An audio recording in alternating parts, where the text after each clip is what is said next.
Hello! For today's video, samahan niyo po akong pagupitan ang bunsuan namin.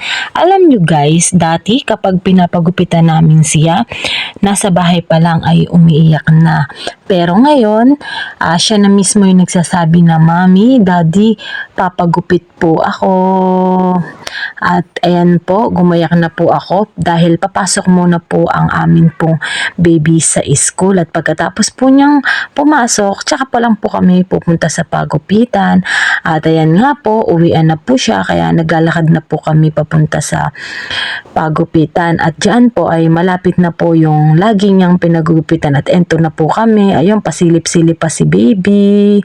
At dahil may ginugupitan pa, kaya naupo muna po kami ni baby. Ayan o, tuwang-tuwa siya, wala siyang kaiyak-iyak. At eto na po, isinalang na po ang aking baby. O kita mo, walang kaiyak-iyak o, napaka-pogi, napakagwapo talaga ni baby Carly.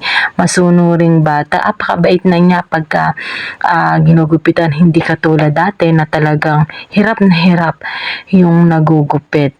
Kaya tuwang-tuwa kami sa kanya dahil nagbago na siya at ayan po yung dati niyang itsura. At eto na po ngayon, di ba? Bagay na bagay sa baby ko. At pagkatapos namin magpagupit ay dadaan kami sa H&R kasi ibibili ko siya ng sintron, all-on belt kasi ay wala siyang belt. Ayan, pumipili na po ako diyan ng belt na para kay baby Carly at ito po ang napili ko.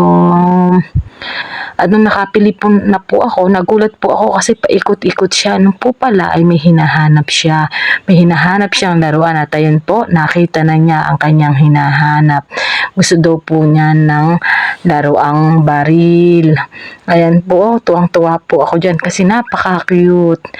At nakakita pa po yan ng mas malaking baril. Kaya yun po yung kinuha niya, yung mas malaki. O diba, magaling na bata. At pagkatapos po nun ay umuwi na po kami at nakakita po kami nito. Kaya nag-feature na rin siya. Thank you for watching. God bless.